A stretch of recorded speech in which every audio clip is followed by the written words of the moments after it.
ఈ సందర్భంలో అమరురాలు జనశక్తి పార్టీ నాయకురాలు కామ్రేడ్ రంగవల్లక్క సంస్మరణ సందర్భంగా విజ్ఞాన కేంద్రాన్ని ఆవిష్కరించుకున్న ఈరోజు ఆమె స్మారక ఉపన్యాసం చేయటం అనేది నాకు దక్కిన గౌరవంగా భావిస్తాను. ఒక విప్లవ రచయితల సంఘం సభ్యుడిగా ఒక విప్లవకారురాల గురించి ఆమె జీవితం, ఆ నేపథ్యంలో నిర్మాణమవుతున్న విప్లవోద్యమం, మహిళా ఉద్యమం గురించి ఈరోజు మాట్లాడటం, ఇప్పటికీ రంగవల్లక్క పేరు మీద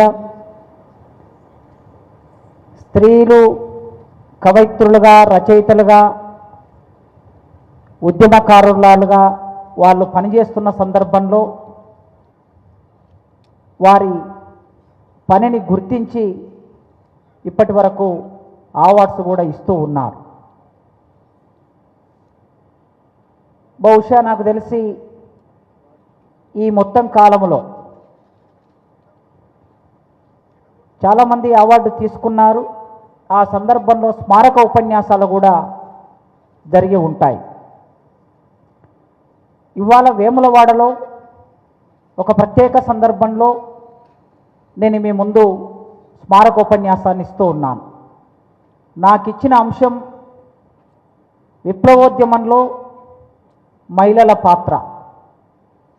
భారత విప్లవోద్యమం మొదలై సరిగ్గా మనం నక్సల్బరి నుంచి తీసుకుంటే భారత విప్లవోద్యమం మొదలై ఇప్పటికీ 55 సంవత్సరాలు గడిచింది.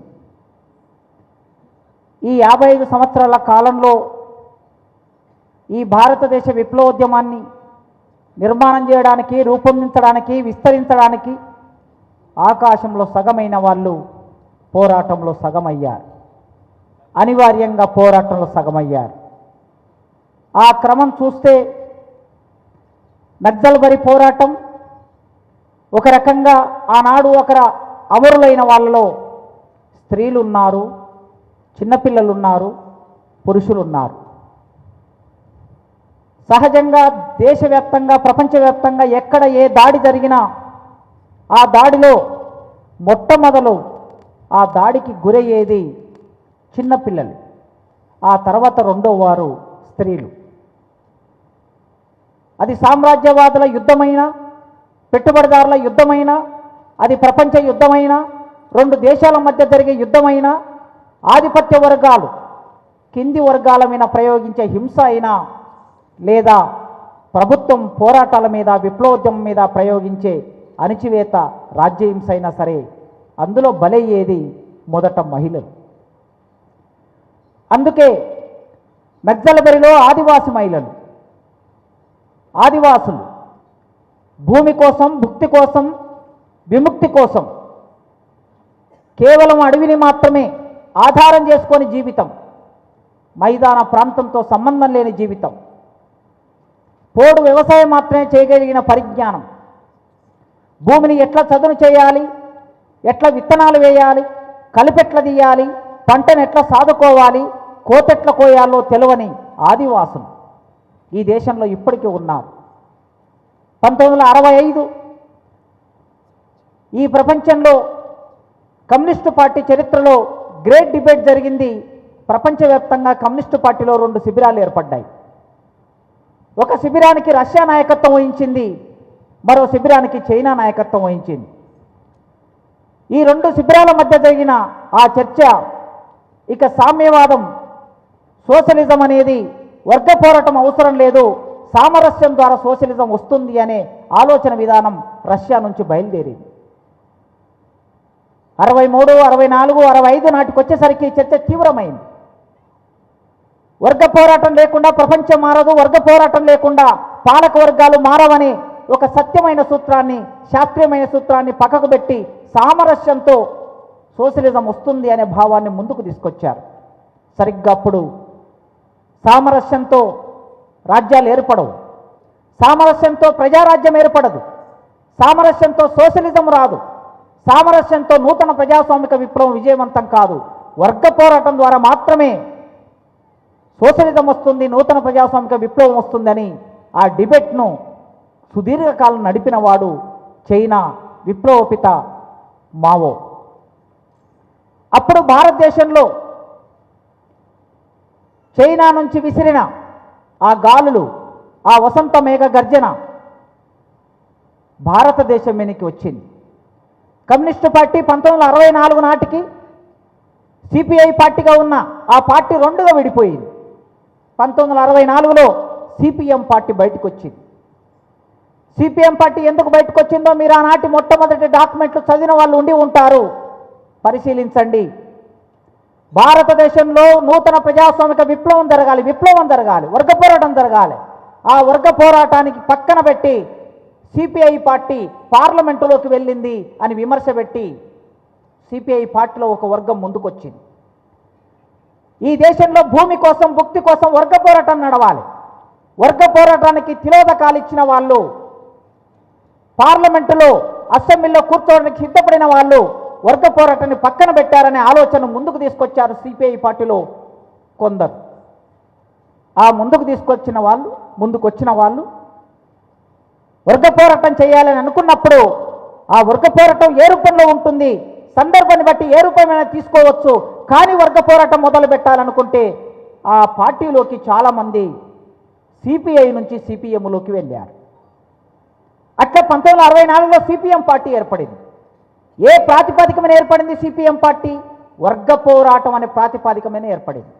అందుకే ఆ పార్టీలో కాను సన్యాల్, చారు మజుందార్, చంద్ర పుల్లారెడ్డి, తరిమెల్ల నాగిరెడ్డి, దేవులపల్లి వెంకటేశ్వరరావు, కొండపల్లి సీతారామయ్య, కేజీ సత్యమూర్తి, ఇవాళ ఏదైతే మనం తెలుగు నేల మీద విప్లవోద్యమం గురించి మాట్లాడితే పేర్లు, ఏ పేర్లు అయితే మన ముందుకు వస్తున్నాయో ఆ పేర్లున్న వాళ్ళు, లేదా దేశంలో విప్లవోద్యమం గురించి మాట్లాడితే, నక్సల్బరీ గురించి మాట్లాడితే ఏ పేర్లు అయితే ముందుకు వస్తున్నాయో ఆ పేర్లు కలిగిన వాళ్ళందరూ సిపిఐ నుంచి సిపిఎంలోకి వెళ్ళారు.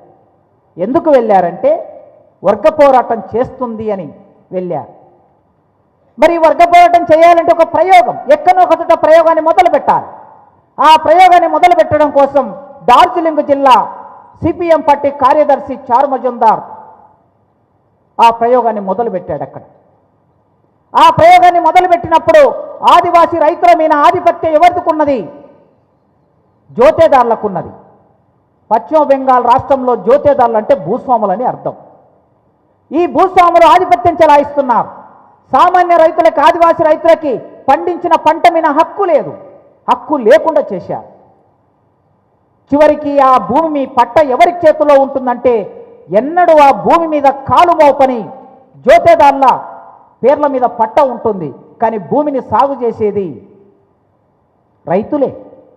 ఆదివాసీ రైతులే భూమిని సాగు చేస్తున్నారు. చివరికి పంటను కోసుకొని పోవడానికి మాత్రం జోతేదారులు వస్తున్నారు. అప్పుడు రైతులను ఏకం చేసి నక్సల్బరీలో ఆదివాసీ రైతు సంఘం అని పెట్టి ఆ రైతులు ఏకం చేసి మొట్టమొదలు స్త్రీలను కూడా రైతు సంఘంలో సమీకరించి ఆనాటి జోతేదారులకు వ్యతిరేకంగా, పశ్చిమ బెంగాల్ ప్రభుత్వానికి వ్యతిరేకంగా సాయుధ పోరాటాన్ని మొదలుపెట్టిన వాడు చారు మజుందార్, కాను సన్యాల్. అప్పుడు సిపిఎం పార్టీ ఏం నిర్ణయం తీసుకున్నది? వర్గ పోరాటం నడపాలనుకున్న సిపిఎం పార్టీ ఇది దుందుడుకుడు చర్య కనుక వర్గ పోరాటానికి ఇది సరైన సమయం కాదు అని చారు మజుందార్, కాను సన్యాల్ను పార్టీ నుంచి సస్పెండ్ చేస్తే అప్పుడు దేశవ్యాప్తంగా ఉన్న చాలామంది నక్సల్బరీని సమర్థించే చాలామంది ఏకమై ఆనాడు సిపిఐ ఎంఎల్ పార్టీ పెట్టుకున్నారు. సిపిఐ ఎంఎల్, సిపిఐ పార్టీ నుంచి సిపిఐ బ్రాకెట్లో ఎం వచ్చింది. ఇప్పుడు సిపిఐ బ్రాకెట్లో ఎంఎల్ వచ్చింది. మార్క్సిజం లెనినిజం వచ్చింది. ఈ మార్క్సిజం లెనినిజం అనే పేరు పెట్టుకున్నప్పుడు ఈ దేశంలో విప్లవాన్ని కాంక్షించే వర్గ పోరాటాన్ని కోరుకునే శక్తులందరూ అందులో చేరారు. ఆ శక్తులందరూ చేరిన తర్వాత అప్పుడే సిపిఎం పార్టీలో ఉన్న వెంపటాపు సత్యం, ఆదిభట్ల కైలాసం, పి రాములు అనే ముగ్గురు టీచర్లు వీళ్ళు శ్రీకాకుళంలో, పార్వతీపురంలో సిపిఎం పార్టీలో ఈ టీచర్లు ఆదివాసులకి విద్య నేర్పడం కోసం అడవుల్లోకి వెళ్ళిన ఈ టీచర్లు, మధ్యతరగతి కుటుంబాల నుంచి వచ్చిన ఈ టీచర్లు, ఆదిపట్ల కైలాసం అయితే ఒక రకంగా వాళ్ళ నాన్నకు 100 ఎకరాలు ఉన్నది, భూస్వామ్య కుటుంబం నుంచి వచ్చాడు. అయినా కుటుంబాన్ని వదిలేశాడు, భూమిని వదిలేశాడు, విలాసవంతమైన జీవితాన్ని వదిలేశాడు. ఆదివాసులకు చదువు చెప్పడం తన కర్తవ్యంగా భావించి ఆదివాసుల దగ్గరికి వెళ్ళాడు.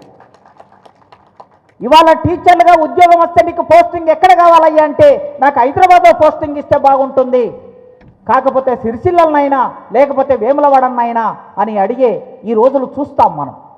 మా విద్యార్థులు చాలామంది, వేల మంది టీచర్లు అయ్యారు. కానీ ఆ రోజు నీకు పోస్టింగ్ ఎక్కడ కావాలంటే వెంపటాప సత్యం నాకు పార్వతీపురం ఏజెన్సీలో పోస్టింగ్ కావాలని కోరుకొని వెళ్ళాడు. రాములు అనే టీచర్ నాకు ఏజెన్సీ ప్రాంతంలో పోస్టింగ్ కావాలని కోరుకొని వెళ్ళాడు. వెళ్ళిన తర్వాత అనే టీచర్ ఇప్పుడు ధైర్యం వస్తుంది వాళ్ళకి, ఆదివాసులకి. సావుకారికి ఎదురు నిలబడవచ్చు, ఆయన ముందు మంచం మీద కూర్చోవచ్చు, ఆయన చూసి భయపడి వెళ్ళకూడదు, ఆయనను కొట్టవచ్చు అనే చైతన్యం ఎప్పుడైతే వీళ్ళలో వచ్చిందో అప్పటి నుంచి పోరాటం ఇంకో రూపంలోకి వెళ్ళింది. సహజంగా పోరాటం ఇంకో రూపంలోకి వెళ్ళిన తర్వాత భూములను ఆక్రమించుకున్నారు, భూస్వాములను రానివ్వటం లేదు, సావుకారులను రానివ్వటం లేదు, ప్రభుత్వానికి డిమాండ్ పెట్టారు. అటవీ ఉత్పత్తుల్ని ప్రభుత్వమే కొనాలి, దానికి సరైన ధర ఇవ్వాలి అనే ఒక చర్చను పెట్టి విపరీతంగా ప్రచారం చేసి బయట మేధావులతో సపోర్ట్ తీసుకొని ప్రభుత్వంతో చర్చ జరిపి ప్రభుత్వమే కొనే విధంగా ఆ సంఘం ఒక నిర్ణయం తీసుకున్నది. అది సిపిఐ-ఎంఎల్ పార్టీ. సిపిఐ-ఎంఎల్ పార్టీ అక్కడ నడుపుతున్న పోరాటం అది.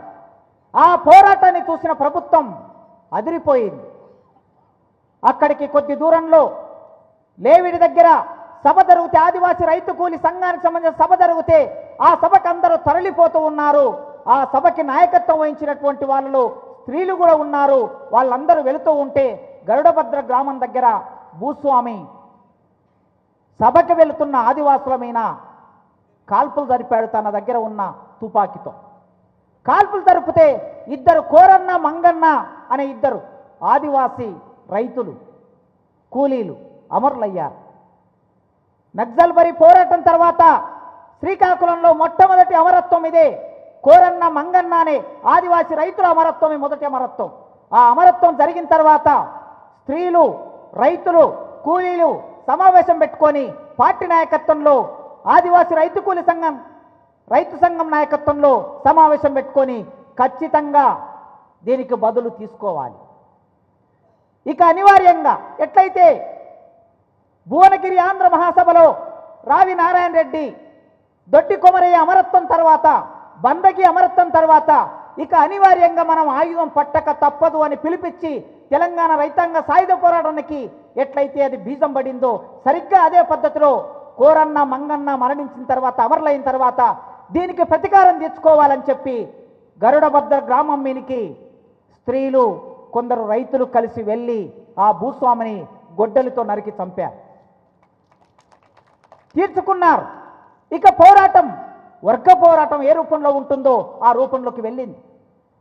తమ దగ్గర ఉన్న ఆదివాసుల దగ్గర ఉన్న విల్లంబులు, సంప్రదాయమైన ఆయుధాలు చేతపట్టుకొని వాళ్ళు ఒకవైపు, పోలీసులు మరోవైపు. మనందరికీ తెలుసు జలగం వెంగళరావు హోంశాఖ మంత్రిగా శ్రీకాకుళం ఉద్యమాన్ని నెత్తుటెల్లో పారించాడు. ఆ ఉద్యమాన్ని నెత్తుటెల్లో పారిన తర్వాత లెక్కల ప్రభుత్వం ఇచ్చిన లెక్కల ప్రకారమే 173 మంది ప్రభుత్వం ఇంతమంది చనిపోయారని ఎన్కౌంటర్లో. కానీ ప్రభుత్వం చెప్పని లెక్కలు అంతకు రెట్టింపుగా ఉన్నాయి. 370 మందికి పైగా ఆదివాసీ రైతులు, మైదాన ప్రాంతం నుంచి వెళ్ళిన వాళ్ళు, వెంపటాప సత్యం, ఆదిపట్ల కైలాసం, పంచాది నిర్మల, పంచాది కృష్ణమూర్తి వీళ్ళందరూ ఆ పోరాటంలో అమరులయ్యారు. అక్కడికి కొద్ది దూరంలో బొడ్డపాడు అనే ఒక ఊరు ఉంటుంది. ఆ బొడ్డపాడు అనే ఊరు మీరు ఎప్పుడైనా వెళితే భారతదేశంలో ఉన్న విప్లవ పార్టీలన్నిటికీ ఒక కేంద్రం బొడ్డపాడు. ఆ బొడ్డపాడులో ప్రతి సంవత్సరం ఎవరు జరిపినా జరపకపోయినా అక్కడ మాత్రం నక్సలైట్ పోరాటానికి సంబంధించిన కార్యక్రమాలు ప్రతి సంవత్సరం జరుగుతూనే ఉంటాయి. ఆ చుట్టుపక్కల గ్రామాల వాళ్ళందరూ సమావేశమై అక్కడ పార్టీ, ఆ ఎమ్మెల్యే పార్టీల వాళ్ళు ఎవరిని నిర్ణయిస్తే వాళ్ళే ఆ గ్రామ ప్రెసిడెంట్. ఇంకొక పార్టీ అక్కడికి ఎంటర్ కాదు. ఏవైతే బూర్జో పార్టీలు ఉన్నాయో ఈనాటి వరకు బూర్జో పార్టీలన్నీ ఎన్ని ఉన్నా అక్కడి పార్టీ నిర్ణయించిన పద్ధతి ప్రకారమే విలేజ్ ప్రెసిడెంట్ ఎన్నికవుతాడు. చాలాసార్లు ఆ సభకి, అక్కడ జరిగిన సభకి విమలక్క వెళ్ళింది, నేను 4-5 సార్లు వెళ్ళి వచ్చాను. ఆ బొడ్డపాడు గ్రామంలో ఒక దేవాలయం ఉంటుంది. ఆ దేవాలయంలో ఒక పూజారి ఒరిస్సా నుంచి బతుకుదెరువు కోసం వచ్చాడు. ఒరిస్సా నుంచి బతుకుదెరువు కోసం వచ్చిన ఆ పూజారి ఆ గుడిలో పూజ చేస్తూ కాస్త సాహిత్యం చదువుకున్నవాడు, బ్రాహ్మణుడు కావటం మూలంగా అక్కడ పార్వతీపురంలో రైతులని చంపేస్తుంటే, ఆదివాసులను చంపేస్తుంటే ఈ గుడికి వచ్చిన భక్తులందరికీ చెబుతూ ఉండేవాడు, మీరు మనుషులే కదా, మీలాంటి మనుషులు అక్కడ చంపేస్తున్నారు, కాల్చి చంపేస్తున్నారు, మీరు మాట్లాడాలి కదా, మీరు ఆలోచించాలి కదా, ఎవరైనా ఈ ప్రపంచంలో బతికే హక్కు ఉన్నది కదా అని దేవునికి పూజ చేస్తూనే మరోవైపు వాళ్ళలో కాస్త చైతన్యం నూరిపోస్తూ ఉన్నాడు. రాత్రిపూట వెళ్ళి ఈ పూజారి రాత్రిపూట వెళ్ళి జముకుల కథ చెబుతూ నక్సల్బరి పోరాటాన్ని, శ్రీకాకుళ పోరాటాన్ని కీర్తిస్తూ పాటలు పాడాడు. ఈ పాటలు పాడిన వ్యక్తే సుబ్బారావు పాణిగ్రాహి, మనకందరికీ తెలిసిన మొట్టమొదటి విప్లవ కవి.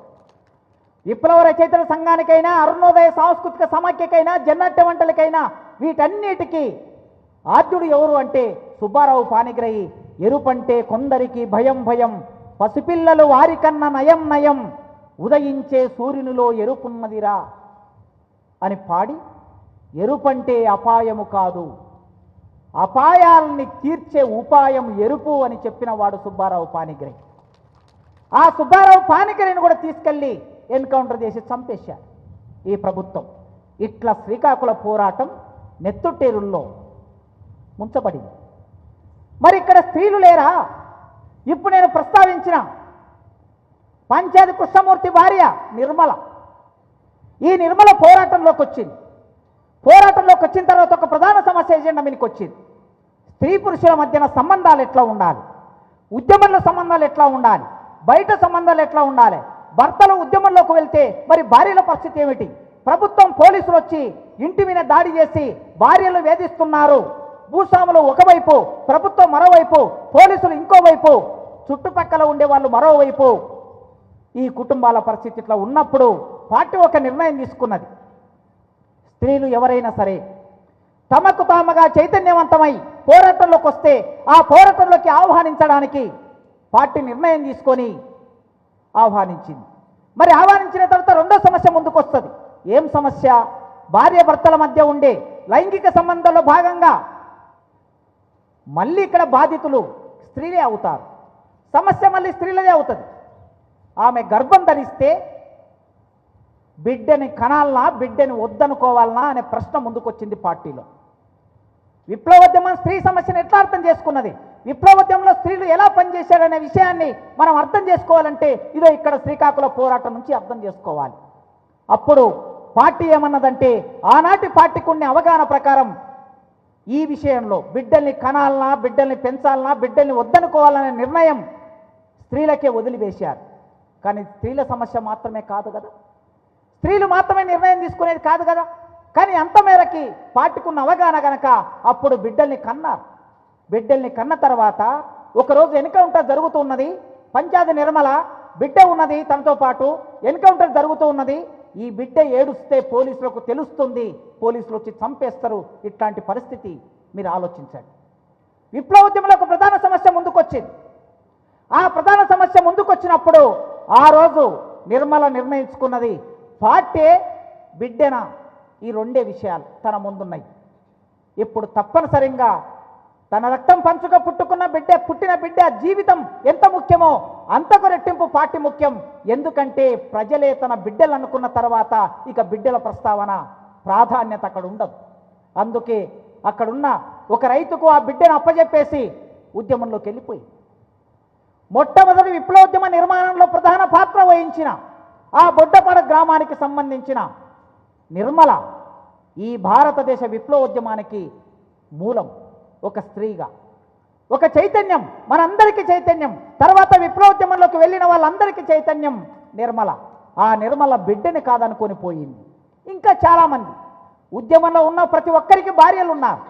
ఆ భార్యలందరూ కూడా ఒక సందర్భంలో వాళ్ళు సర్ది తీసుకొని పోవచ్చు, ఒక సందర్భంలో సహాయం చేయొచ్చు, ఒక సందర్భంలో ఒక ఉత్తరాన్ని మరో దగ్గర తీసుకెళ్ళొచ్చు, ఒక సందర్భంలో దళ సభ్యులు వస్తే, నాయకులు వస్తే ఇంట్లో దాచిపెట్టొచ్చు.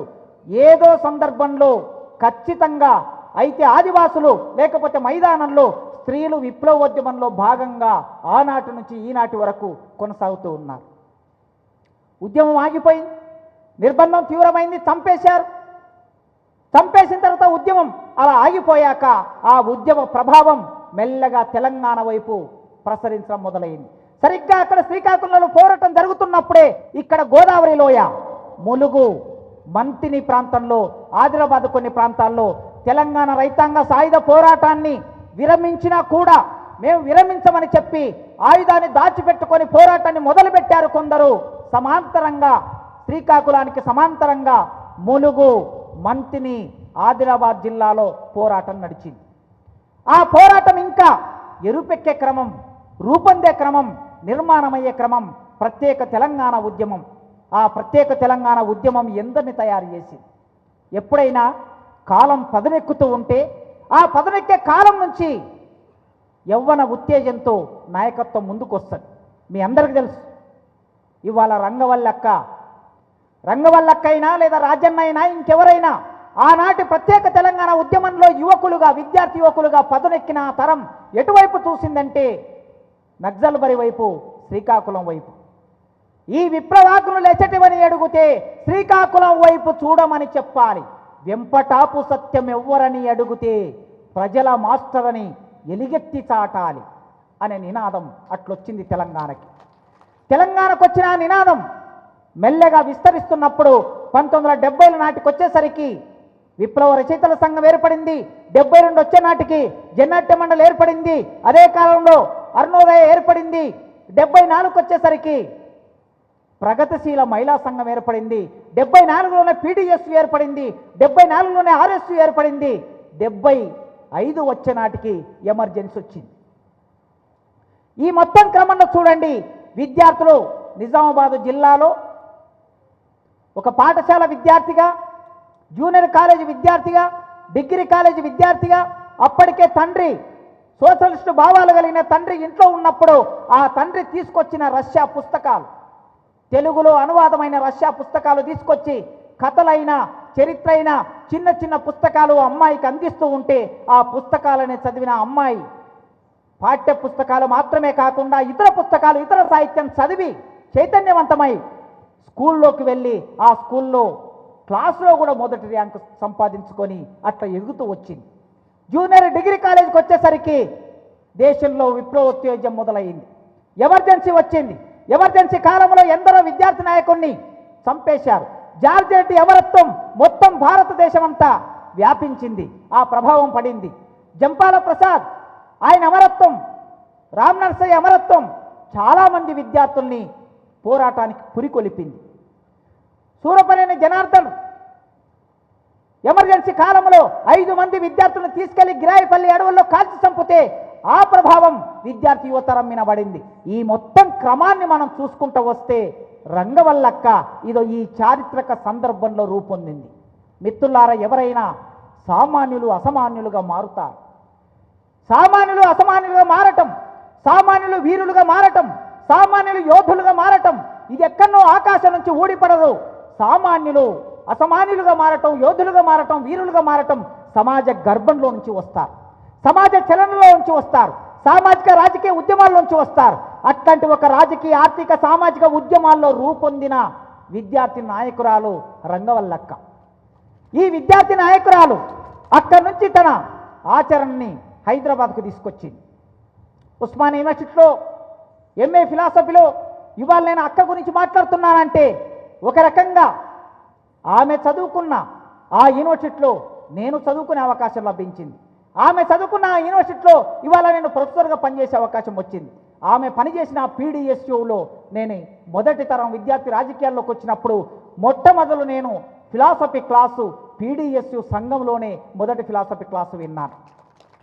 కనుక ఆమె పనిచేసిన సంఘంలో పనిచేయటం, ఆమె చదువుకున్న చోట చదువుకోవటం, ఆమె చదువుకున్న చోట నేను ప్రొఫెసర్గా ఉండటం, ఆమె నెలకొల్పిన త్యాగాల వారసత్వంలో నడవడానికి, ఆలోచించడానికి, రాయడానికి, మాట్లాడడానికి ఒక రచయితల సంఘంలో పనిచేసే ఈ అర్హత వలన ఇవాళ రంగవల్లక్క గురించి స్మారకోపన్యాసం చేస్తున్నాను. రంగవల్లక్క యూనివర్సిటీలోకి వచ్చిన తర్వాత చూడండి, మీరు ఆమె మీద వేసిన పుస్తకం ఖచ్చితంగా అందరూ చదవండి. జ్ఞాపకాల పేరుతో పుస్తకం వచ్చింది. నాకు మొన్న విమలక్క పంపిస్తే ఆ పుస్తకాన్ని నిన్నంతా కూర్చొని చదివాను, వస్తున్నప్పుడు కొన్ని మిగిలిపోతే కారులో చదివాను. అందరూ తప్పనిసరిగా చదవాలి. చాలా ప్రముఖులైన వాళ్ళు అందులో వ్యాసాలు రాశారు. దళ సభ్యులు ఆమెతో పాటు పనిచేసిన వాళ్ళు వ్యాసాలు రాశారు. పీడిఎస్లు ఆమెతో పాటు పనిచేసిన వాళ్ళు రాశారు. ఆమెకు దగ్గరి మిత్రులు రాశారు.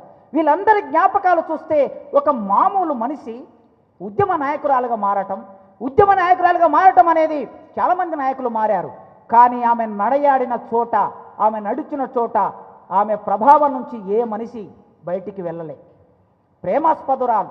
విప్లవకారులు అంటే ప్రేమాస్పదులు. విప్లవకారులు అంటే మనకు సినిమాల్లో బయట టీవీ సీరియల్లో చూపించే మొరటు మనుషులు కాదు విప్లవకారులు అంటే. విప్లవకారులు అంటే ప్రజల్ని ప్రేమిస్తారు, అభిమానిస్తారు, త్యాగం చేయడానికి సిద్ధపడిన వాళ్ళు. కనుక ఆ ప్రేమ ఎంత దూరం విస్తరించుకుంటూ పోయిందో ఒక్కొక్కరి జ్ఞాపకాలు. మా విప్లవ రచయితల సంఘం సభ్యుడు, ఒకప్పుడు Hyderabad city unit convener Narayana Swamy రాసిన 4 పేజీల వ్యాసం కూడా కన్నీళ్లు తెప్పిస్తుంది మనందరినీ. ఒక్కసారి ఆమె ఒక ఇంటికి వెళ్ళిందంటే ఆ ఇంట్లో చిన్న పిల్లల నుంచి మొదలుపెట్టి పెద్దవారి వరకు మళ్ళీ ఎవ్వరు మర్చిపోరు. అంతటి నాయకురాలు ఆమె. హైదరాబాదును వదిలి అడవిలోకి వెళ్ళేటప్పుడు, లేదా గుంటూరుకు వెళ్ళేటప్పుడు, పల్నాడుకు వెళ్ళేటప్పుడు ఆమె ఎక్కడ విస్తరిస్తే అక్కడ దళ సభ్యులు కూడా ఆమె ఎట్లా ఉన్నదో ఒక 10 పేజీల కథనాలు కూడా రాశారు. దళంలో ఎట్లా ఉన్నది, ఎండాకాలంలో ఎట్లా ఉన్నది, వానకాలంలో ఎట్లా ఉన్నది, తడిచిపోతే ఎట్లా ఉన్నది, ఒక్కొక్కసారి వారం రోజులు, 10 రోజులు, 15 రోజులు స్నానం చేయకపోతే ఆ పరిస్థితిలో స్త్రీల సమస్యలు ప్రత్యేకంగా ఉంటాయి. ఆ స్త్రీల సమస్యను ఎట్లా అర్థం చేసుకోవాలి, వీటన్నిటినీ ఆమె కోణంలో, ఆమె చూపిన ప్రేమ నుంచి, కమిట్మెంట్ నుంచి చాలామంది రాసి ఉన్నారు. ఆమె ఇచ్చిన ఒక స్ఫూర్తి ఉన్నది. నూతన ప్రజాస్వామిక విప్లవం కోసం తన యవ్వనపు జీవితాన్ని త్యాగం చేసింది, ఈ నేల మీద ధారపోసి. ఆమె వచ్చిన కుటుంబం, తండ్రి ఎమ్మెల్యే, ధనిక కుటుంబం ఇచ్చిన సౌకర్యాలన్నింటిని పక్కన పెట్టి ఆమె ప్రజల్లో జీవించాలనుకున్నది, ఆదివాసులో జీవించాలనుకున్నది, స్త్రీలో విముక్తి చేయాలనుకున్నది. కనుకనే విప్లవంలోకి వచ్చింది.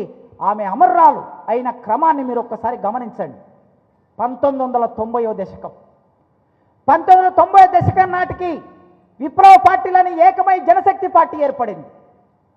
పీపుల్స్ వార్ పార్టీ ప్రత్యామ్నాయ అభివృద్ధి నమూనాను రూపొందించింది తెలంగాణ ప్రాంతంలో. ఉత్తర తెలంగాణలో ఆదిలాబాద్ నుంచి మొదలు పెడితే ఖమ్మం వరకు ఉత్తర తెలంగాణ జిల్లాలో అభివృద్ధి నమూనా అంటే ఎట్లా ఉంటుంది, ప్రత్యామ్నాయ అభివృద్ధి నమూనాను రూపొందించి అమలు చేస్తున్నది. గ్రామ రాజ్య కమిటీలను ఏర్పాటు చేసి అమలు చేస్తున్నది పీపుల్స్ వార్ పార్టీ. ఒకవైపు బయట ఉన్న విప్లవ పార్టీలను ఏకమై జనశక్తి పార్టీ ఏర్పడింది. పాలక వర్గాలకి భయం పుట్టుకున్నది, పాలక వర్గాలకి జంకు పుట్టుకున్నది. ఆ భయం నుంచి విప్లవోద్యమాన్ని నిర్మూలించాలి. ఎందుకంటే నూతన ఆర్థిక సంస్కరణలు అమలు చేయడం కోసం తెలుగు నేల ప్రయోగశాలగా మారింది. ఆ ప్రయోగశాలగా మారిన ఈ తెలుగు నేలకి నాయకుడు ఎవరు ఉండాలి? 1994 ఎన్నికలు జరిగాయి. సారా వ్యతిరేక ఉద్యమం జరిగింది. ఈ మొత్తం ఉద్యమంలో రంగవల్లక్క ఉన్నది. ధరలకు వ్యతిరేకంగా జరిగిన ఉద్యమం, ధరల పెరుగుదలకు వ్యతిరేకంగా జరిగిన ఉద్యమం, స్త్రీల మీద దాడులకు వ్యతిరేకంగా జరిగిన ఉద్యమం, సారా నిషేధించాలని జరిగిన ఉద్యమం, ఈ అన్ని ఉద్యమాల్లో ఆమె భాగమయ్యింది. 94 వచ్చేసరికి ఎన్నికలు జరిగాయి. కోట్ల విజయభాస్కర్ రెడ్డి కాంగ్రెస్ పార్టీ ఓడిపోయింది. ఎన్టీ రామారావు అధికారంలోకి వచ్చాడు కనుక ప్రపంచ బ్యాంకు అభివృద్ధి నమూనాకి అమలు చేయడానికి ఈ ముఖ్యమంత్రి సరిపోతాడా లేడా, ఇది చర్చ. వరల్డ్ బ్యాంక్ అధికారులు హైదరాబాద్కు వచ్చి చేసిన చర్చ ఏమిటంటే, ఈ ఎన్టీ రామారావు మన మాట వింటాడా? సహజంగా వినకపోవచ్చు. ఎన్టీ రామారావు సినిమా యాక్టర్, ఎన్టీ రామారావు కళాకారుడు కనుక ఏవో కొన్ని భావాలు ఉంటాయి. అవి కొన్ని ప్రజలకు పనికొచ్చేవి కూడా కావచ్చు. ఎంత నిర్బంధం ప్రయోగించి రాడికల్ల కనకన్నను చంపి రక్తం బొట్టు పెట్టుకున్న ఎన్టీ రామారావు అయినా కొన్ని విషయాల్లో, సంక్షేమ పథకాల విషయంలో ప్రజలకు అనుకూలంగా ఉంటాడేమో అనే ఒక సందేహం కలిగింది ప్రపంచ బ్యాంక్కి, ఐఏఎస్ ఆఫీసర్లకి. అప్పుడు ఎన్టీ రామారావు మనకు సరిపోడు అనుకున్నప్పుడు 96లో ఎన్టీ రామారావుని తీసి పక్కన పెట్టి ప్రపంచ బ్యాంకు జీతగాడు చంద్రబాబు నాయుడు ముఖ్యమంత్రిగా తీసుకొచ్చారు. చంద్రబాబు నాయుడు ఎన్నికల ద్వారా ముఖ్యమంత్రి కాలే, వైస్రాయి హోటల్ కేంద్రంగా ముఖ్యమంత్రి అయ్యాడు. వైస్రాయి హోటల్లో ఎమ్మెల్యేలందరినీ కొనుగోలు చేసి వైస్రాయి హోటల్లో బంధించి ఎన్టీ రామారావు బయట నిలబడి, నా తమ్ముళ్ళారా రండి, బయటికి రండి అంటే ఆయనది అరణ్య రోదన అయింది తప్ప ఒక్క ఎమ్మెల్యే కూడా బయటికి రాలేదు. రాకపోవడానికి కారణం ఏంటంటే ఆ ఎమ్మెల్యేల వెనుక వరల్డ్ బ్యాంక్ ఉంది కనుక వాళ్ళు ఎవరు రాలే. ఆ వరల్డ్ బ్యాంక్ అభివృద్ధి నమూనా అమలు చేసేవాడు చంద్రబాబు నాయుడు గనక, నమ్మదగిన వాడు గనక ఆయన ముఖ్యమంత్రి అయ్యాడు. ముఖ్యమంత్రి అయిన తర్వాత రెండో దశ 99లో ఎన్నికలు జరిగాయి. 99లో ఎన్నికలు జరిగిన తర్వాత మళ్ళీ ముఖ్యమంత్రి ఎన్నికయ్యాడు. అప్పుడు మొదలుపెట్టాడు ఆయన విశ్వరూపాన్ని. రెండోసారి ముఖ్యమంత్రి అయిన తర్వాత మొదలు పెడతారు ఎవరైనా మిత్రులారా. చూడండి మీరు మొదలు మనకు బాగానే కనిపిస్తారు, ప్రజాస్వామికంగా కనిపిస్తారు, మేకపోతులాగా కనిపిస్తారు, కానీ తర్వాత అసలు రూపాన్ని బయట పెడతారు. కేసీఆర్ కూడా రెండోసారి ముఖ్యమంత్రి అయిన తర్వాత ఏం చేశాడో మనందరికీ తెలుసు. అందుకే చంద్రబాబు నాయుడు రెండోసారి ముఖ్యమంత్రి అయిన తర్వాత ఎన్కౌంటర్ల పర్వం మొదలుపెట్టాడు. హైదరాబాద్ చుట్టుపక్కల ఉద్యమం ఉండకూడదు. ప్రత్యేక తెలంగాణ ఉద్యమం ఎజెండా మీదకి వచ్చింది 96లోనే. అందుకే ప్రత్యేక తెలంగాణ ఉద్యమాన్ని అణిచివేయాలి, విప్లవోద్యమాన్ని అణిచివేయాలా. అణిచివేస్తేనే వరల్డ్ బ్యాంక్ అభివృద్ధి నమూనా అమలవుతుంది కనుక ఆయన ఎన్కౌంటర్లు మొదలుపెట్టాడు. గుమ్మడి దళ మొట్టమొదలైన ఎన్కౌంటర్ చేసింది గుమ్మడి దళాన్ని. 8 మందిని ఒకేసారి చంపేశాడు. తీగులు ఎన్కౌంటర్ ఒకేసారి 7 మందిని చంపేశాడు. ఇబ్రాహీంపట్నంలో ఒకేసారి 6 మందిని చంపేశాడు. ఇట్లా మొదలు పెట్టుకుంటూ వచ్చాడు ఆయన ఎన్కౌంటర్ల పర్వం. ఇది మొదలు పెట్టుకుంటూ వచ్చి శవాల్ని కూడా ఇవ్వకపోతే శవాల్ని స్వాధీనం చేసుకోవడం కోసం కమిటీ ఏర్పడవలసి వచ్చింది. బంధుమిత్రులకి ఎన్కౌంటర్లో మరణించిన వాళ్ళ శవాలను ఇవ్వాలి కదా. ఇవ్వకపోతే పౌరకుల సంఘం నాయకత్వంలోగా కమిటీ ఏర్పాటు చేసుకొని గద్దరన్న, పౌరకుల సంఘం నాయకులు, రత్నమాలక్క వీళ్ళందరూ కలిసి శవాలను తెచ్చుకోవాల్సిన అవసరం ఏర్పడింది. పోరాటం చేసి శవాలను తెచ్చుకోవాల్సిన అవసరం ఏర్పడింది. ఆ క్రమం ఒకటి నడుస్తూ ఉన్నప్పుడు బయట వీళ్ళు ఎన్కౌంటర్లు చేస్తూ ఉంటే శవాలు కూడా రాజకీయాలు చెప్తున్నాయి, శవాలు కూడా పోరాటం చేస్తున్నాయి. ఎందుకంటే ర్యాలీ జరుగుతుంది, ఒక పెద్ద ర్యాలీ జరుగుతుంది, ఖననం జరుగుతుంది, వేలాది మంది ప్రజలు వస్తారు, చర్చ జరుగుతుంది, పేపర్లు రాస్తాయి, టీవీలో వస్తుంది. ఇదొక రాజకీయం అయిపోయింది శవం కూడా. అందుకే శవాలను తీసుకోకుండా ఉండాలంటే వీళ్ళను కూడా ఖతం చేయాలి. తెలంగాణ గురించి మాట్లాడే వాళ్ళని, నక్సలైట్ ఉద్యమం గురించి మాట్లాడే వాళ్ళని, అభివృద్ధి నమూనా, ప్రభుత్వ అభివృద్ధి నమూనాకు వ్యతిరేకంగా మాట్లాడే వాళ్ళని. అందుకే ఆ క్రమంలో గద్దరన్న మీద కాల్పులు 90లో జరిగాయి.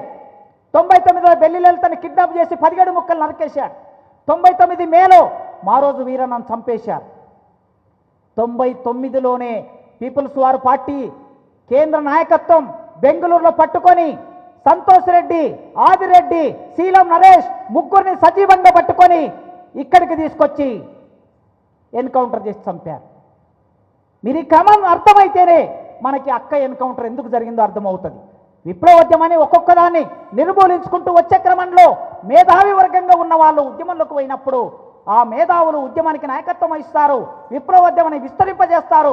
తమ మేధో కృషి ద్వారా దళాలు, రాజకీయ వాతావరణం, రాజకీయ చర్చలు, దళాల్లో నాయకత్వం ఎదిగితే ఇక వాళ్ళని నిర్మూలించడం కష్టమని టార్గెట్ చేసి మేధావులుగా ఉన్న వాళ్ళని బయట మేధావులమైనా లోపల మేధావులమైనా టార్గెట్ చేసి చంపడం మొదలుపెట్టారు.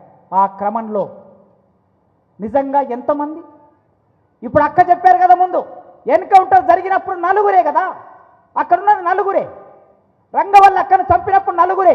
ఇంతమంది పోలీసులు వచ్చినప్పుడు మీ పోలీసులు సజీవంగా వాళ్ళను పట్టుకొని మీ చట్టం ప్రకారమే సాయుధ పోరాటం చేయాలనుకున్న వాళ్ళు కనుక మీ చట్టాన్ని ధిక్కరిస్తున్నారు కనుక చట్ట ప్రకారం అని కోర్టు ముందు ఉంచి వాళ్ళు చేసిన నేరం ఏమిటో విచారించవచ్చు కదా.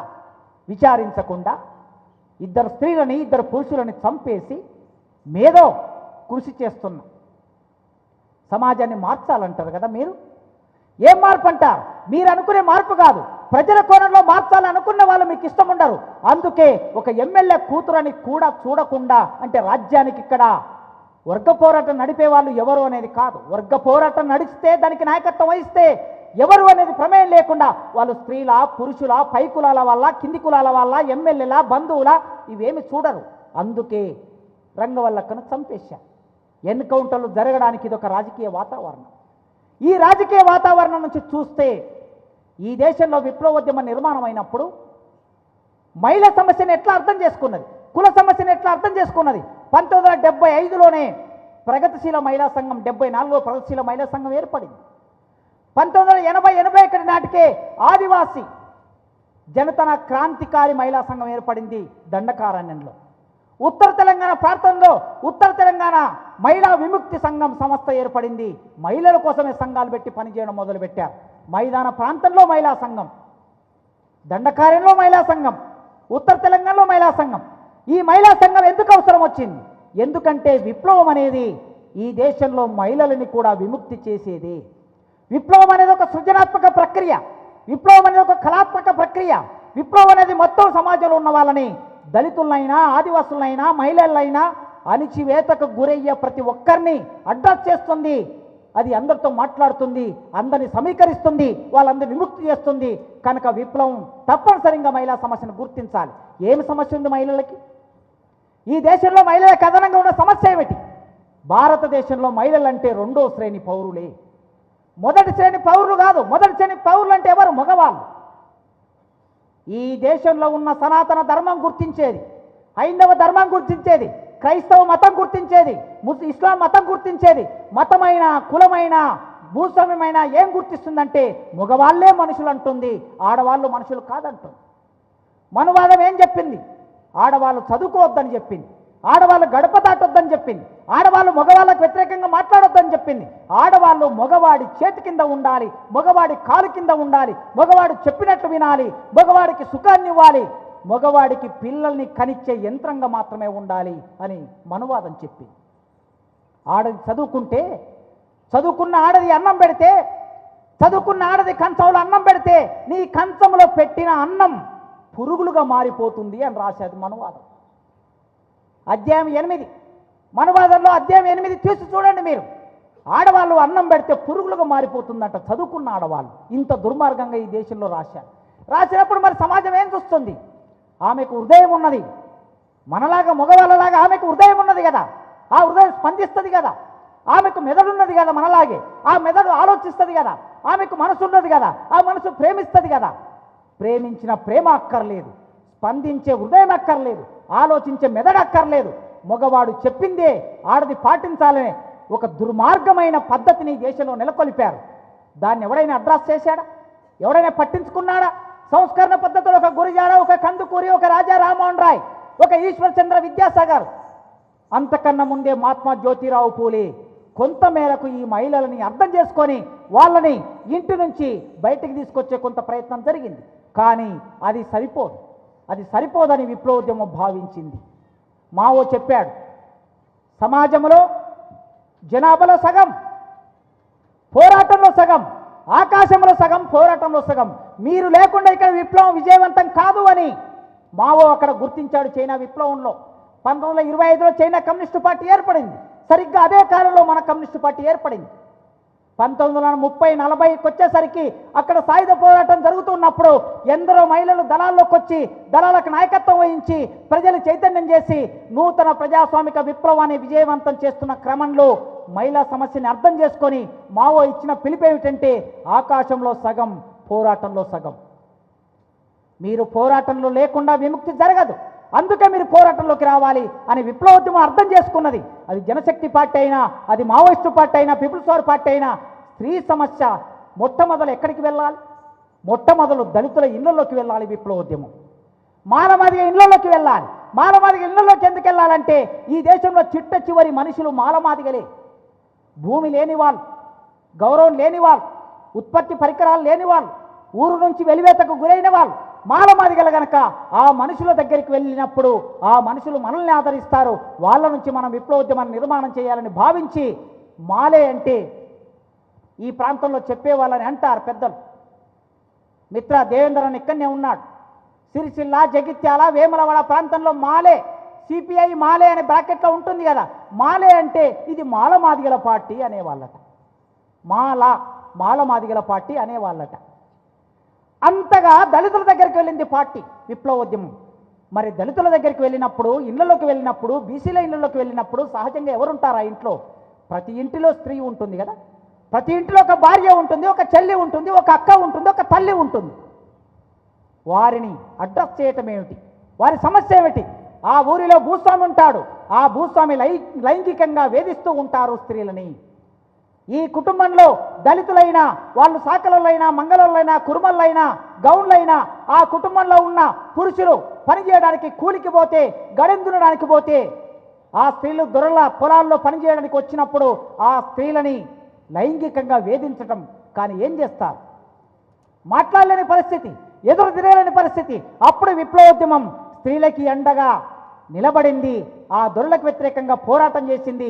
ఆ పోరాటంలో భాగంగా గిట్టుబాటు ధరల కోసం, కూలీ రేట్లు పెంచడం కోసం, వెట్టి చాకిరికి వ్యతిరేకంగా పోరాటం. పాలమూరు లాంటి జిల్లాలోనైతే బసవి అని ఒక పద్ధతి ఉంటుంది.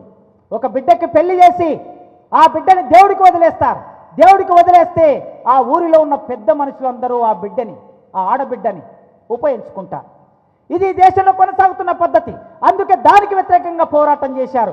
ఇట్లా నిర్మాణం చేసిన విప్లవోద్యమ నిర్మాణం చేసిన పోరాటంలో ఈ స్త్రీలందరూ భాగమయ్యారు. ఉత్తర తెలంగాణలో ప్రధానమైన అంశం బీడి ఆకు తెంపడం. స్త్రీలు చేసిన పోరాటం ఏమిటి? బీడి ఆకు తెంపడం. ఎంత ఉండే ఒక బీడి ఆకుకి 5 పైసలు, 10 పైసలు, 25 పైసలు ఉన్న బీడి ఆకును 75 పైసలకి ఆ బీడి ఆకు ధర పెంచే వరకు పోరాటం నడిపారు మహిళా సంఘములు ఉన్న సభ్యులు. ఆ మహిళా సంఘానికి నాయకత్వం వహించిన వాళ్ళు. మీరు అడవి పుత్రిక అని ఒక నవల వచ్చింది, వనజ పటేల్ సుధాకర్ రెడ్డి సహచరి వనజ ఆ నవల రాసింది అడవి పుత్రిక. ఆ నవల అశాంతం బీడీ రేట్ల కోసం జరిగే పోరాటమే, లైంగిక అణచివేతకు వ్యతిరేకంగా జరిగే పోరాటమే. సామాన్యులు అసామాన్యులుగా చదువురాని ఒక అమ్మాయి ఉద్యమంలోకి వెళ్ళిన తర్వాత ఆ ఉద్యమంలోకి వెళ్ళి చదువు నేర్చుకొని ఒక నవలనే రాసింది. ఒక దర్జీ కుటుంబంలో పుట్టిన ఒక ఆడబిడ్డ 16 సంవత్సరాల వయసులో పోరాటంలోకి వెళితే, ఆ పోరాటంలోకి వెళ్ళాక చదువు నేర్చుకొని సమాజాన్ని అర్థం చేసుకొని ఉద్యమానికి నాయకత్వం వహించి ఒక నవలనే రాసేంత చైతన్యం ఎట్లా సాధ్యమైంది? అది ఉద్యమం ద్వారా సాధ్యమైంది. అక్కడి నుంచి మొదలు పెడితే ఇంకా బయట జరిగిన అనేక పోరాటాలు ఉన్నాయి. ఈ మహిళల జీవితాల మీద ఒకవైపు కుల సమస్య, మరోవైపు లింగ సమస్య. ఈ పోరాటంలో రంగవల్లక్కకు ముందు ఎందరో అమరులయ్యారు. మహారాష్ట్రలో గడ్చిరోలి జిల్లాలో రత్తక్క మొదటి అమర్రాలు. ఈ ప్రాంతంలో పోరాటంలో భాగమైన నాయకత్వం వహించిన రత్తక్క. మీ అందరికీ తెలుసు పద్మక్క, మీ అందరికీ తెలిసిన పులి అంజన్న సహచరి భాగ్యక్క. రంగవల్లి అక్క కన్నా ముందు ఎందరో అమరులయ్యారు ఉద్యమానికి నాయకులుగా. ఏ విధంగా అయితే రంగవల్లి అక్క ఒక జిల్లాకి కార్యదర్శిగా పనిచేసిందో, జనశక్తి పార్టీకి కరీంనగర్ జిల్లా కార్యదర్శిగా పనిచేసిన రజితక్కని మీ కళ్ళ ముందే చంపేశారు. ఈ రాజ్యం చంపేసింది. వీళ్ళందరినీ ఎందుకు టార్గెట్ చేసి చంపేస్తున్నది?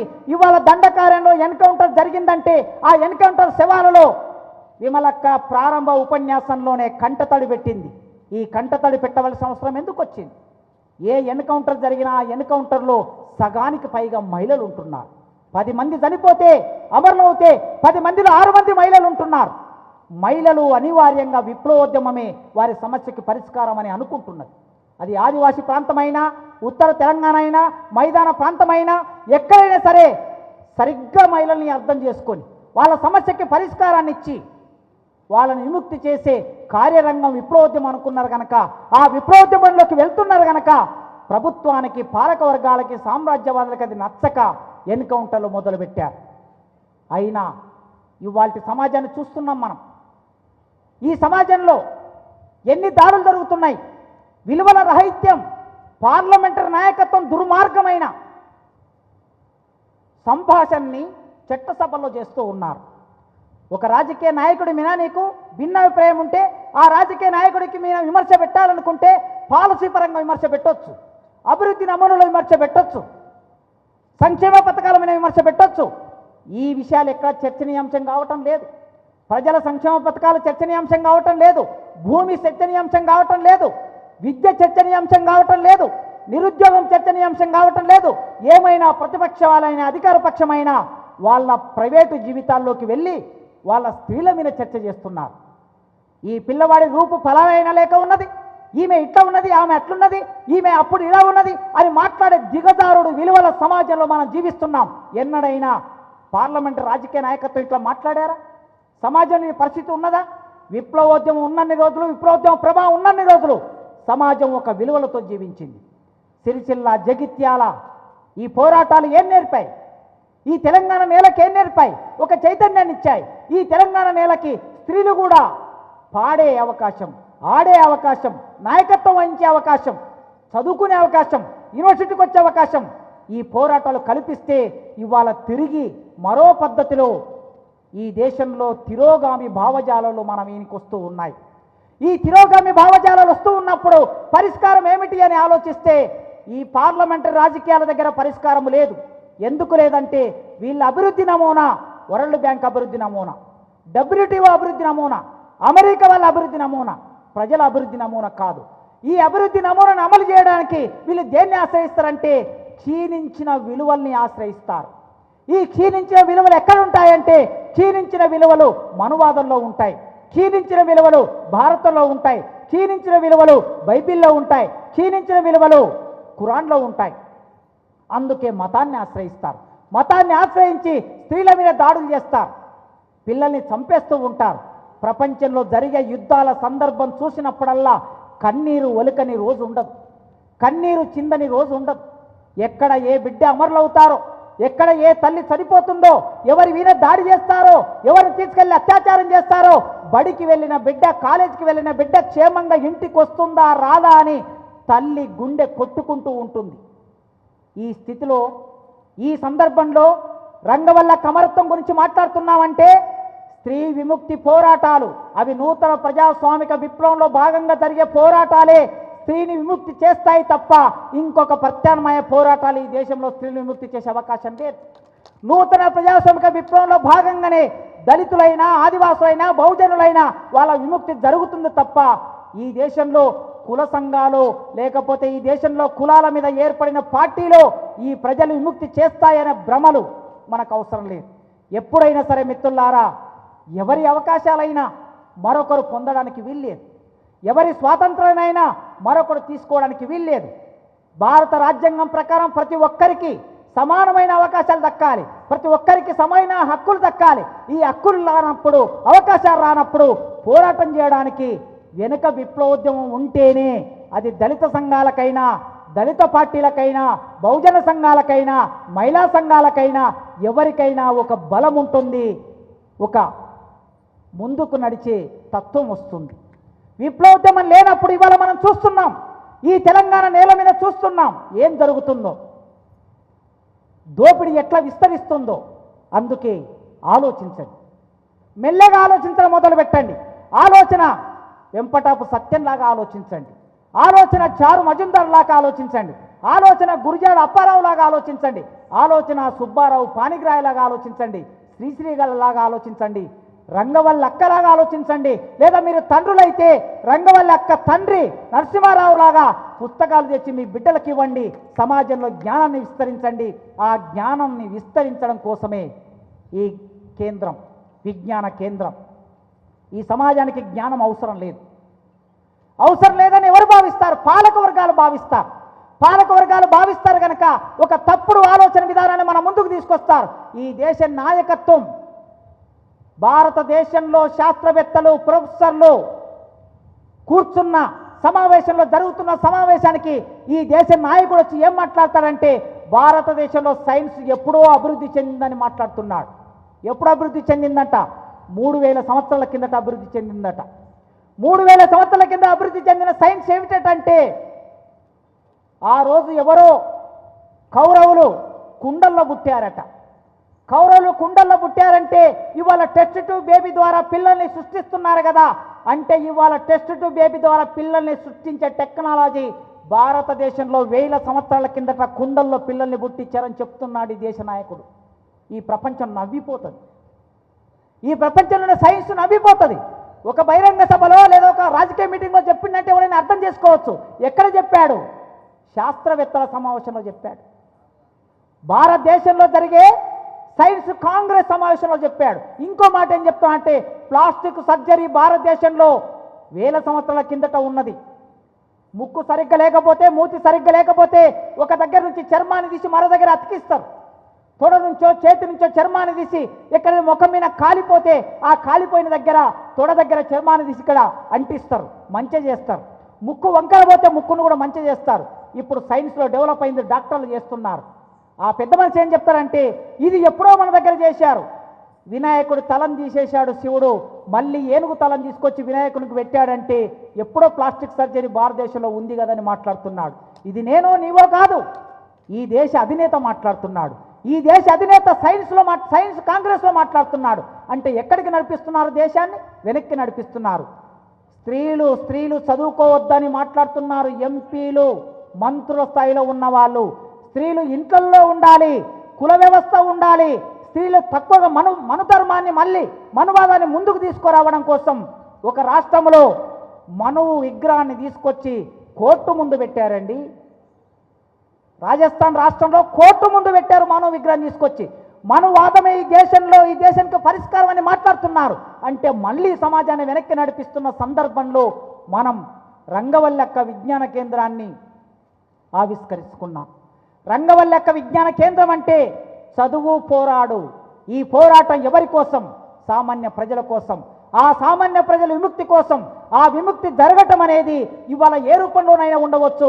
మనం బుద్ధిజీవులం, మధ్యతరగతి జీవులం, మాట్లాడే నాలుక ఉన్న వాళ్ళం, జేబులో పెన్నున్న వాళ్ళం, రాయగలిగే అవకాశం ఉన్న వాళ్ళం, అక్షరం మీద పట్టున్న వాళ్ళం. మనం మౌనంగా ఉంటే సమాజానికి నేరం చేసిన వాళ్ళం అవుతాం. బుద్ధిజీవుల మౌనం కూడా నేరమే. ప్రభుత్వం చంపుతూ ఉంటే బుద్ధిజీవుల మౌనం కూడా నేరమే. ఆ నేరం చేయడానికి మనం సిద్ధంగా ఉండకూడదు. నేరం చేయాలనుకుంటే ఏం నేరం చేయాలి? రాజద్రోహం చేయటం అనే ఒక నేరానికి మనం అందరం సిద్ధపడాలి. రాజులు లేని చోట, రాజ్యాలు లేని చోట ఇది రాజద్రోహం చేయడానికి మనం అందరం సిద్ధపడాలి. సిద్ధపడడానికి మీ ఇంటి నుంచే మీ ఆలోచన మొదలు పెట్టండి. ఒక చిన్న ఆలోచన అది ఏ రూపం తీసుకుంటుందో మనకు తెలియదు కనుక నరసింహారావు గారు లాంటి ఒక ఆలోచన మొదలుపెట్టి మీ పిల్లలకి అది స్కూల్ అయితే స్కూల్లో, ఇల్లు అయితే ఇంట్లో చిన్న చిన్న పుస్తకాలు ఇచ్చి జ్ఞానాన్ని పెంపొందించండి. సరైన జ్ఞానమే సంవాదంలోకి దిగుతుంది. సరైన జ్ఞానమే చర్చలోకి దిగుతుంది. సరైన జ్ఞానమే పోరాటంలోకి దిగుతుంది. ఆమె రంగవల్లక్క ఇల్లును వదిలేసి ఇంటికి సంబంధం లేకుండా చాలా రోజులు ఇంటికి వెళ్ళకపోతే ఒకరోజు నరసింహారావు గారు వచ్చారట. రత్నమాలక్క ఇంట్లో రంగవల్లక్క ఉన్నది. వచ్చి రంగవల్లక్క కూడా ఇంట్లో లేదు, నేరుగా ఆమె ఇంటికి వచ్చాడు. రత్నమాలక్కతో వాదనకు దిగాడు ఆయన. నిజంగా ఆ బిడ్డలో జ్ఞానం పెంపొందించిన వాడు, ఆలోచనలు పెంపొందించిన వాడు, పుస్తకాలు ఇచ్చిన వాడు, చైతన్యం చేసిన వాడు తండ్రి. ఆ తండ్రి తన బిడ్డ ఇంటికి రావటం లేదని వచ్చి, ఏమమ్మా నా బిడ్డను ఎక్కడ దాచిపెట్టావు? నా బిడ్డను ఏం చేయదలుచుకున్నావు? నా బిడ్డను చూయించు అంటే, నీ బిడ్డని నేను ఏం చేయదలుచుకోలేదు, నీ బిడ్డ చదువుకోవడానికి వచ్చింది. చదువుకోవడానికి వచ్చిన బిడ్డకి 4 రోజులు ఆశ్రయం ఇవ్వటం నా ఇంట్లో 4 రోజులు ఉంచుకున్నాను. ఆమె హాస్టల్ సీటు రాగానే హాస్టల్కి వెళ్ళిపోతుంది అని చెప్పినప్పుడు వాళ్ళిద్దరి మధ్య చాలా చర్చ జరిగింది. అవునండి, మీరు ఆ బిడ్డని మార్చిన వాళ్ళే కదా, మీరు ఆలోచనలు పెంచిన వాళ్ళే కదా, సమాజం గురించి ఆలోచించమని చెప్పిన వాళ్ళే కదా, ఎందుకు మీరు ఇంతగా బాధపడుతున్నారంటే, అప్పుడప్పుడు విప్లవం జరగాలనుకుంటాం, కానీ ఆ విప్లవం మన ఇంటి నుంచి జరగటం మనకిష్టం ఉండదు. భగత్ సింగులు పుట్టాలనుకుంటాం, కానీ ఆ భగత్ సింగులు ఎదురింట్లో పుట్టాలనుకుంటాం, మన ఇంట్లో పుట్టాలనుకోం. అది నేనైనా మీరైనా మధ్యతరగతి జీవుల పరిస్థితిది. అందుకే భగత్ సింగులు ఎక్కడైనా పుట్టొచ్చు, ఎప్పుడైనా తయారు కావచ్చు, చెప్పలేం. కానీ ఒక ఆలంబన, ఒక ఆలోచన అది మూలం కావాలి. ఆ మూలమైన ఆలోచన కోసం మనం అందరం ప్రయత్నం చేద్దామని ఇవాళ ఈ సందర్భంలో విజ్ఞానాన్ని వికసింపజేయడం కోసం విజ్ఞాన కేంద్రం పెట్టిన నేపథ్యంలో రంగవల్లక్క స్మారకోపన్యాసం చేసే ఈ అరుదైన అవకాశాన్ని నాకు కల్పించిన కుటుంబ సభ్యులకి, బంధుమిత్రులకి, కళాకారులకి, కవులకి, టీచర్లకి, అందరికీ, ఆలోచన పరులకి పేరు పేరున విప్లవాభివందనాలు తెలియజేస్తూ ముగిస్తున్నాను మిత్రుల.